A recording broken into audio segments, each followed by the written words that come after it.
안녕하세요. 배신의 장미입니다. 오늘 이야기는 남보다 못한 한 가족에 대한 사연입니다. 바로 오늘 사연자이신 남편의 가족들, 즉 시댁에 관한 이야기인데요. 내용을 가만히 들어보니 참 가슴이 아파옵니다. 왜 항상 착하고 배려심 깊은 사람들은 당하기만 하는 것일까요? 그게 안타깝지만 이 남편분 결국에는 진정 어린 가족을 만나게 되었네요.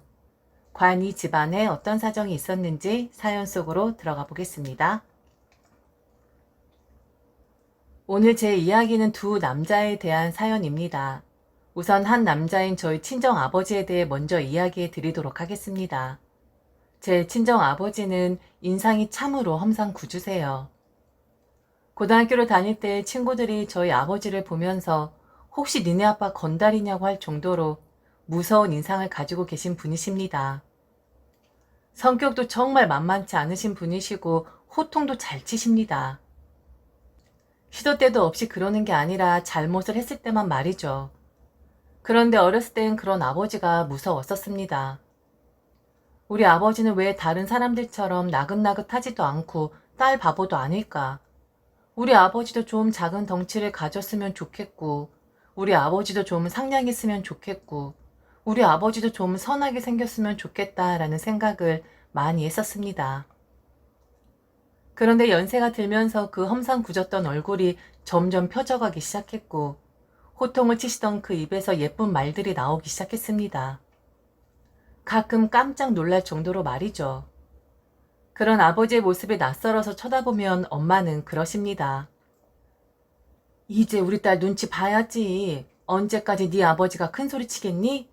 너도 나이 먹어가니까 슬슬 네 눈치가 보이는 게지. 암튼 나는 네 아버지가 저리 순해지니까 이제야 살 것 같다. 평생을 그렇게 화통 삶아 먹은 것처럼 소리를 지르더니만 이젠 순한 곰이 됐어, 곰이. 아버지가 저리 더 순해지신 이유는 10년 전부터 종교에 귀의를 하셨던 탓도 있었습니다. 저는 눈에 보이지 않는 그 신의 존재를 믿지 않아요. 그런데 아버지가 우연찮게 종교에 몸을 의탁하시면서 눈에 띌 정도로 바뀌시게 된 것이었습니다. 신부님을 따라 봉사도 하러 다니시고 무슨 일이 생길 때마다 신부님에게 의논하시고 그러면서 차츰 아버지의 성격이 누그러지신 듯 했어요. 아버지는 항상 강한 분이셨는데 아버지도 어쩔 수 없이 약한 사람이구나 라는 것을 경험한 적이 있었습니다. 그건 바로 저희 할머니 장례식 장이었어요. 아버지와 할머니의 사이는 그야말로 고단하고 지독한 인연이라고 할 수 있겠습니다. 할머니는 어린 아버지를 제대로 돌보지 않으셨고 오직 작은 아버지만 편애하셨다고 들었어요. 하물며 어린 아버지를 집에 혼자 두고 작은 아버지와 다른 동네로 이사까지 가셨던 분이셨으니 아버지 입장에선 그런 할머니가 얼마나 원망스러웠겠어요. 아버지에게 이렇다 저렇다 가타부타 아무 말도 하지 않고 작은 아버지만 데리고 집에 들어오지 않으면 하루 이틀 3일 정도 기다리다가 할머니가 오지 않으니 두려움과 보고픔에 찾아다녔다고 했습니다. 왜 할머니는 아버지를 그리 홀대를 하셨을까? 그건 아버지도 저도 이유를 모릅니다. 그러다가 할머니는 다른 동네에서 다른 할아버지를 만나 다시 재혼을 하셨고 아버지는 성이 다른 2명의 동생을 갖게 되지요. 그때 결심했다고 합니다. 이따위 인생 이렇게 살지 않겠다고 말이죠. 그리고 본인 입장에선 공부가 무슨 소용이겠느냐라는 생각이 들었었다고 합니다. 그래서 저희 아버지는 지금으로선 상상도 할 수 없는 국민학교 졸업만을 한 뒤 바로 취업 전선에 뛰어들었다고 합니다. 그 성의 다른 할아버지에 대해 이야기는 하지 않았지만 어렴풋이 추측을 하면 아마 아버지를 못살게 굴었을 거예요. 만일 사랑으로 아버지를 돌보고 진심 아버지가 되어 주었다면 아버지가 그렇게 일찍 일을 하는 상황은 오지 않았겠죠. 그 아픔은 오직 아버지만 알고 계셨습니다. 그런데 결국 할머니는 아버지의 품에서 돌아가시게 되었어요. 할머니는 오랫동안 요양원에 계셨는데 아마 5년, 6년이 넘었었던 것 같아요. 할머니가 요양원에 누워 계시는 동안 아버지는 단 한 번도 할머니를 보러 가지 않으셨습니다. 저는 이해가 되질 않았고 괜히 엄마나 저만 고생을 시키는 것 같아서 싫은 소리를 했더니 엄마가 제 등짝을 때리면서 말을 했었어요. 으이구 으이구 생각 없는 거사. 아버지는 할머니를 볼 자신이 없는 거야. 그렇게 아버지한테 고함치고 세상을 호령할 것 같이 무섭게만 했었던 자기 엄마가 이젠 한없이 약하고 손대면 부서질 것 같이 연약해졌을 테니까 그걸 보면 아버지가 무너질 것 같아서 그래서 아버지는 할머니를 보지 않는 거야. 사실 엄마도 너희 아버지가 할머니 돌아가실 때까지 그렇게 했으면 좋겠어. 엄마도 아버지가 할머니에 대해 어떤 감정을 가지고 있는지 확신할 순 없지만 글쎄 미움과 사랑 이 두 개가 공존하지 않겠어? 아버지 마음 다치지 않게 그리고 아버지가 무너지지 않게 우리가 대신 할머니를 보는 것이라고 생각하면 돼. 아휴 망할 노인네 같으니라고. 그렇게 인간 취급 안 하고 그렇게 자식 취급 안 하더니 결국 꼬꾸라져서 찾아올 수 있는 건 큰 아들이었었네. 그러기에 좀 살살 대하지. 조금만 그 사랑 좀 나눠주지. 니네 아버지 참 불쌍한 사람이야. 사람이 독하게 클 수밖에 없는 상황에 처해져 있었어. 그렇게 독하고 무섭게 살아야 살아남을 것이라는 것을 본능적으로 알았을 테니까. 아휴 자식이 뭐고 어미가 뭐길래 끝까지 저렇게 마음고생을 하는구나. 할머니의 장례식 날 아버지는 단 한 방울의 눈물도 흘리지 않았습니다. 슬쩍 제가 아버지를 쳐다보며 웃기도 했고 손님들을 맞이했고 그리고 거의 연락을 하지 않다가 할머니가 돌아가셨다고 찾아온 아버지의 동생들과도 조우를 했었죠. 아버지의 동생은 울고 불고 아주 난리를 쳤습니다. 할머니가 요양원에 있는 동안 코빼기 한번 비추질 않더니만 다른 사람들 앞에서 쇼를 하는 건지 참 사람들 뻔뻔하다라는 생각이 들더군요. 할머니는 아버지의 뜻으로 천주교에서 운영하는 납골당으로 모시게 되었습니다. 그 전에 신부님께서 다시 한번 할머니 편안하게 가시라고 기도 및 미사를 지내주셨는데 성가대 분들이 어떤 찬송가를 부르자마자 아버지는 그 앞에서 꺼이꺼이 하며 울기 시작하셨어요. 결국 아버지는 주저앉아 우셨고 몸을 가누지 못할 정도로 슬퍼하셨죠. 그게 제 인생에서 처음 본 아버지의 눈물이었었습니다. 암튼 저희 아버지는 어릴 적에는 상처로 가득한 분이셨고 배운 게 없어서 험한 일까진 아니어도 좀 험하게 사셨던 분이셨고 지금은 종교에 몸을 맡기시면서 고운 말만 하는 그런 분이십니다. 그럼 이제는 두 번째 남자에 대해 이야기를 해볼까 해요. 그는 바로 제 남편입니다. 아버지가 성격이 둥글둥글해진 것은 얼마 되지 않았기에 성격적으로 저는 아버지와는 정반대의 남자를 만나고 싶었습니다. 그 남자가 바로 제 남편이었죠. 저희 남편은 눈물도 많고 그리고 정말 착하고 선한 사람입니다. 말투와 걸음걸이 그리고 행동 거지에서도 다 나타나요. 나는 선한 사람이고 다정한 사람이다 라는 것이 말이죠. 그런데 이렇게 선하고 착한 사람에게 한 가지 눈에 보이지 않는 병이 하나 있습니다. 그건 바로 녹내장이었어요. 결혼을 하기 전까지 남편의 상황은 최악으로 치닫고 있는 중이었습니다. 나이가 어린 사람들은 비교적 병세가 천천히 진행되는 법인데 병이 발병한 지 약 3달 만에 시야가 좁아졌구나 라는 것을 본인이 자각할 정도였으니 빨라도 너무 빨랐던 거였죠. 여기저기 치료를 하기 위해서 병원을 알아보았지만 결국 그 병을 이길 수 있는 것은 의학적인 치료도 있겠지만 마음의 평안을 갖는 것이라는 것을 알게 되었어요. 이미 연애를 하고 있는 중이었고 결혼도 할 생각이었었기에 저는 남편에게 이왕 이렇게 된 거 결혼을 좀 서두르자 했습니다. 그런데 남편은 좀 망설이더라고요. 본인의 질환도 한몫했겠지만 또 다른 이유가 한 가지 있었습니다. 앞서 언급을 하긴 했지만 아버지와 남편의 성격은 정반대이지만 살아온 환경과 배경은 좀 비슷한 구석이 많았어요. 어쩔 수 없이 아버지의 딸이라 그런지 아버지와 다른 사람을 만나겠다고 했으나 결국엔 아버지와 너무 비슷한 사람을 만나게 된 것이었지요. 남편이 시댁에서 대접을 정말 받지 못하는 사람이었습니다. 연애할 땐 거의 시댁 이야기를 하지 않았기에 별 신경 쓰지 않았었는데 연애 기간이 길어지면 길어질수록 점점 느껴지게 되더라고요.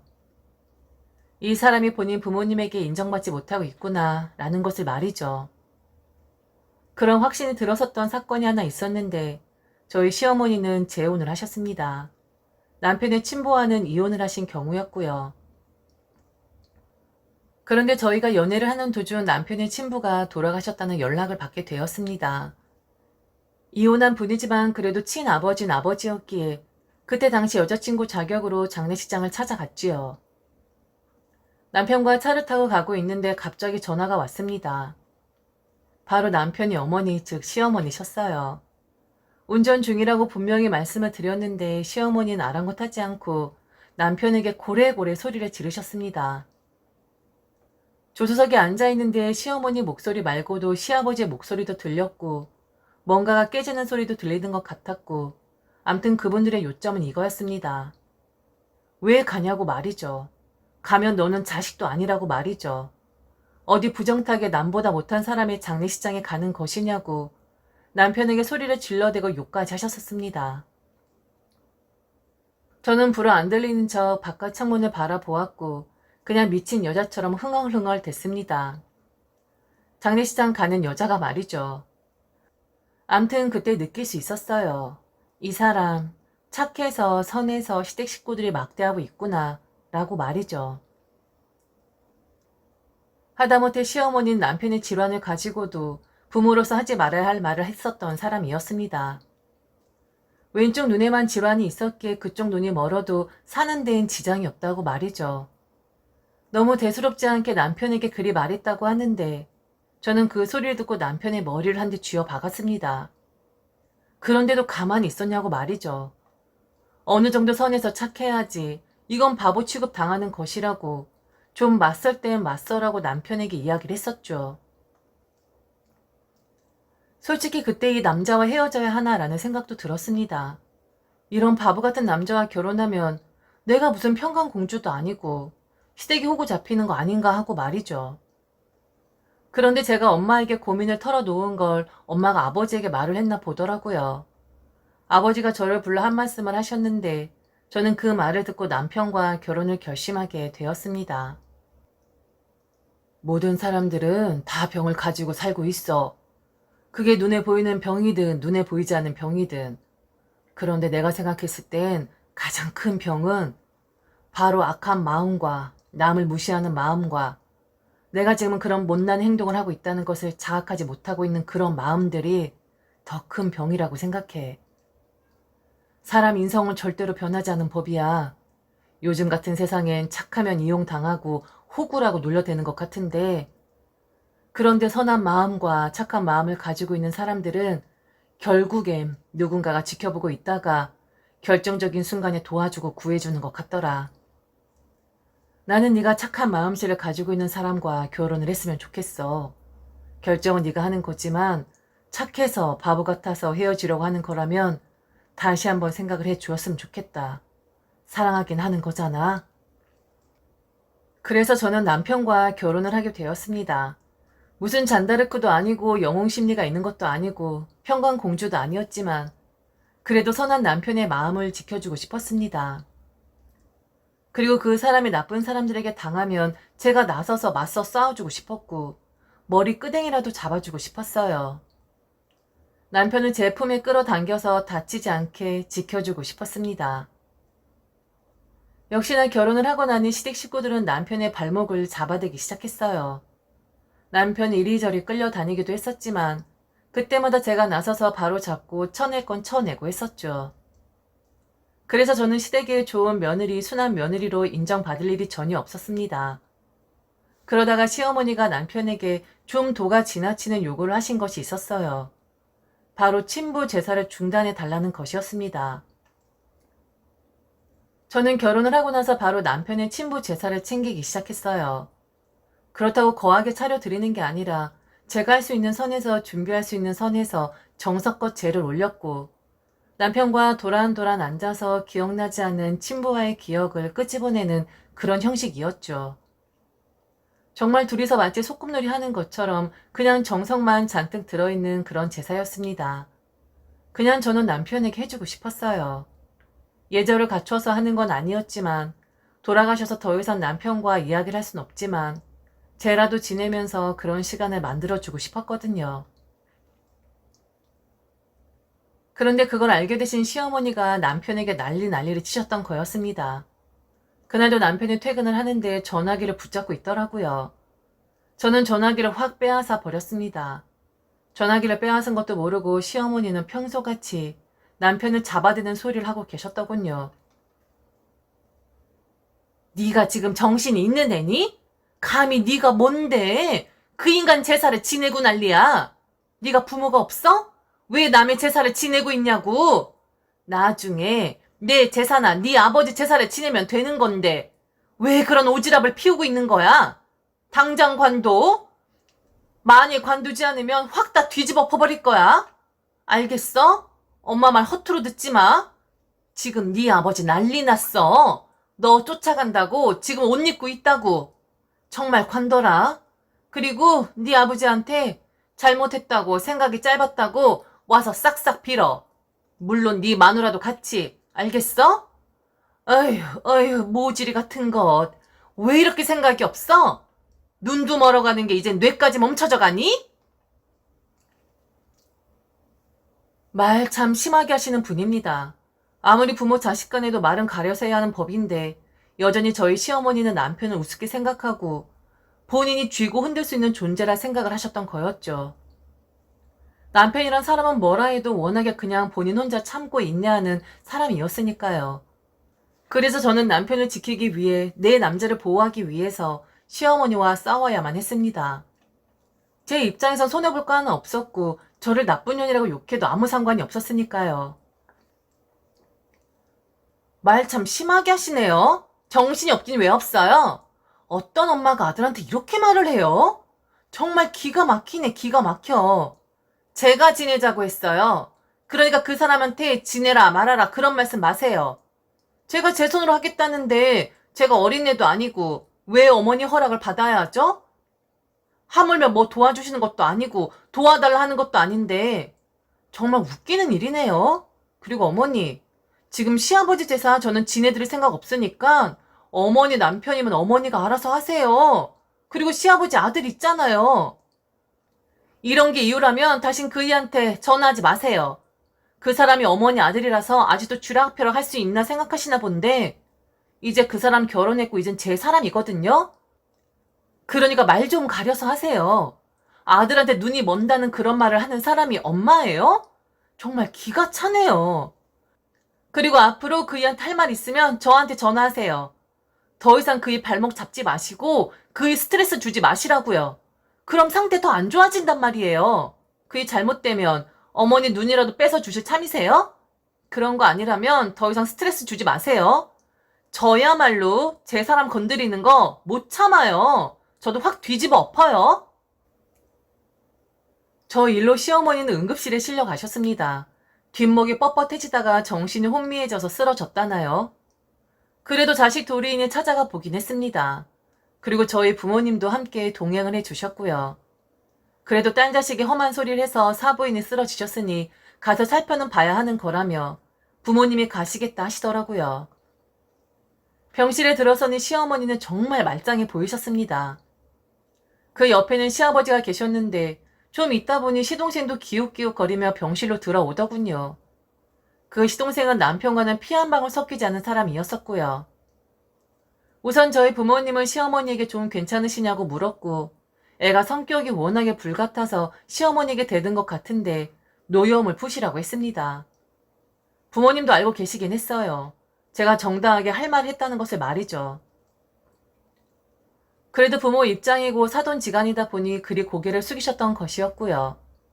그런데 저희 시어머니 그리고 시아버지, 저희 부모님에게까지 고개를 빳빳하게 세워가며 배려심 없는 행동을 하시기 시작했습니다.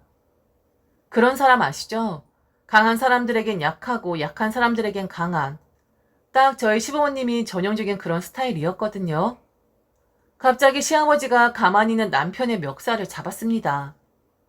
그리고는 결혼하다니 변했다는 둥, 어미도 몰라보고 막말을 한다는 둥 아주 가관이었었죠. 남편을 막 흔들어 대는데 그것도 병실에서, 그것도 저도 있고 하물며 저희 부모님까지 있는 상태였었는데 무식하기 그지없는 사람이었습니다. 그런데 그때 아주 오랜만에 아버지의 그 무섭고 험상궂은 얼굴을 보고 말았네요. 꽁꽁 종교의 힘으로 숨기고 있었던 그 모습 말이죠. 아버지는 시아버지를 확 잡아서 바닥으로 내리쳤습니다. 탕탕탕 뭔가 떨어지는 소리도 좀 들렸고 모든 식구들이 다 놀랐었네요. 그리고 이웃과 아버지 입에서는 감히 제가 글로 옮겨 담을 수 없는 그런 욕들이 나오기 시작했어요. 아버지의 거치고 야수 같은 모습이 나오게 된 것이었습니다. 그리고 아버지는 말씀하셨어요. 여봐, 다신 내 아들 건드리지 마. 죽고 싶지 않으면. 난 한다면 하는 그런 사람이거든. 사돈이고 뭐고 나한테 그런 거 없으니까 다시 내 아들 몸에 손댔다가는 그 손가락 나만 하지 않을 거야. 여반 나한테 한 주먹도 안 돼. 뭐해? 냄새 나는 것들하고 엮이기 싫으니까 이제 그만 가자. 그리고 다시 한 차례 험상궂은 얼굴을 하고는 그들에게 욕을 하셨습니다. 와, 그런 욕을 어디서 배워온 건지. 그리고 잊고 있었네요. 우리 아버지의 성격을 말이죠. 정말 지독할 정도로 고약하고 무시무시한 그런 사람이었었는데. 그 일이 있고 난 뒤 집에 돌아와 아버지와 남편은 한참을 둘이 이야기를 했습니다. 둘이서만 말이죠. 아버지가 아무도 오지 말라고 했는데 저와 엄마는 안에서 힐끔힐끔 아버지와 남편을 몰래 지켜보았었죠. 그런데 갑자기 남편이 아버지의 무릎에 얼굴을 파묻더니 우는 것만 같았습니다. 아버지는 남편의 등을 쓰다듬으셨고 그리고 아버지도 왠지 울고 계신 것만 같았어요. 아버지는 남편을 보면 본인 어렸을 적 생각이 났었다고 합니다. 그래서 사위라기보다는 자기 모습을 보는 것만 같았었대요. 그래서 남들 보기엔 바보 같아 보일 수도 있지만 아버진 절대 그렇게 생각하지 않았다고 합니다. 그럴 수밖에 없었을 것이라고. 그렇게 버릇이 되어서 순하게만 착하게만 살 수 없었을 텐데 혼자 서러움과 한스러움을 품고 사느라 아마 많이 힘들었을 것이라고. 자기를 비난하기보다는 지금 잘하고 있고 잘 컸고 너는 괜찮은 사람이라는 소리를 해줄 사람이 필요했을 것이라고 아버진 제게 그러셨습니다. 동병상련이었을까요? 서로 비슷한 이야기를 가지고 있는 남편과 아버지는 사위와 장인 사이라기보다는 아들과 아버지의 관계 같습니다. 남편 아버지를 정말 잘 따라요. 그리고 아버지를 따라 저희 집에서 최초로 성당을 다니게 되었고요. 그래서 둘은 지금 둘도 없는 단짝이 되었고 코로나가 터지기 전까지만 해도 남편과 아버지는 신부님을 따라서 함께 봉사활동을 하게 됐었습니다. 시댁 아예 안 보고 삽니다. 이제 남편의 집은 저희 집이고 남편의 부모님은 바로 저희 부모님이시거든요. 남편의 상처를 진심으로 이해하고 남편의 입장을 진심으로 헤아려 주시는 저희 아버지가 계셔서 너무 든든합니다. 다만 한 가지 좋지 않은 점이 있는데 남편은 저와 싸우고 나면 바로 저희 부모님에게 쪼르르 달려간다는 것이에요. 얼마나 일러대는지. 저는 남편이 그렇게 애교도 많고 어리광이 많은 줄은 정말 몰랐었습니다. 지금까지 들어주셔서 진심으로 감사합니다. 이상 배신의 장미였습니다.